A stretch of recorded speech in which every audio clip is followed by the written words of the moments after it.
गांव धनपुल हमेशा से अपनी हरियाली, सीधे साधे लोगों और खेतों में गूंजती ट्रैक्टरों की आवाज के लिए जाना जाता था। इसी गांव में रहता था विपुल।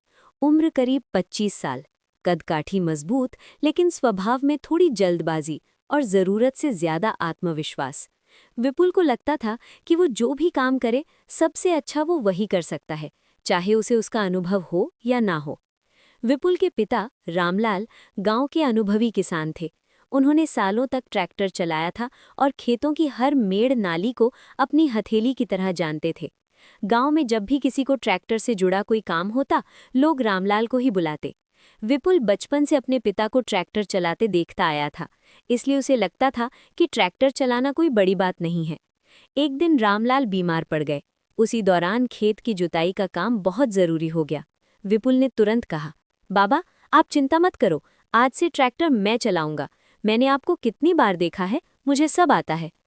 रामलाल ने उसे समझाने की कोशिश की, बेटा, ट्रैक्टर चलाना सिर्फ स्टीयरिंग घुमाने का नाम नहीं है, धैर्य, समझ और जमीन की पहचान भी चाहिए। लेकिन विपुल ने उनकी बात अनसुनी कर दी। उसे अपने ऊपर बहुत भरोसा था।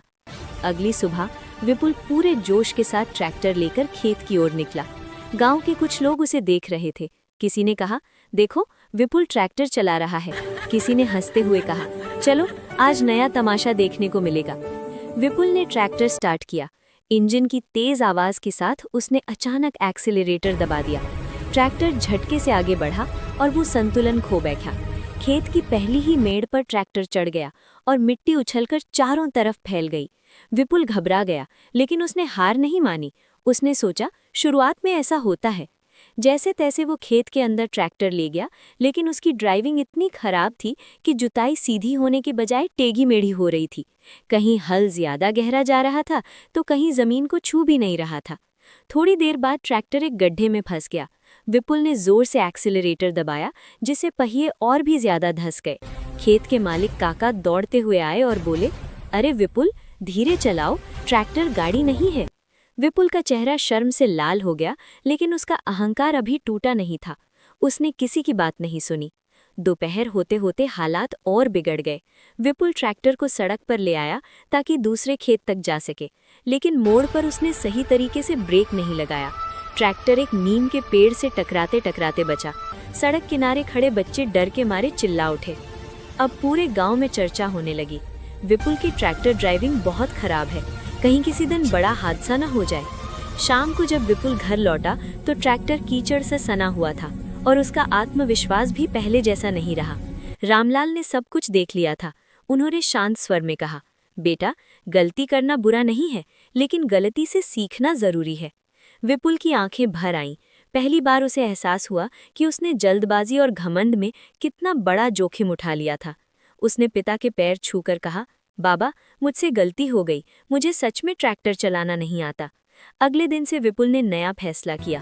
उसने ठान लिया कि अब वो सही तरीके से सीख कर ही ट्रैक्टर चलाएगा। वो रोज सुबह अपने पिता के साथ बैठता, उनसे गियर, ब्रेक, क्लच और जमीन की पहचान के बारे में सीखता। पहले वो सिर्फ सुनता, फिर धीरे धीरे अभ्यास करने लगा। शुरुआत में फिर गलतियां हुई, लेकिन इस बार विपुल धैर्य रखता।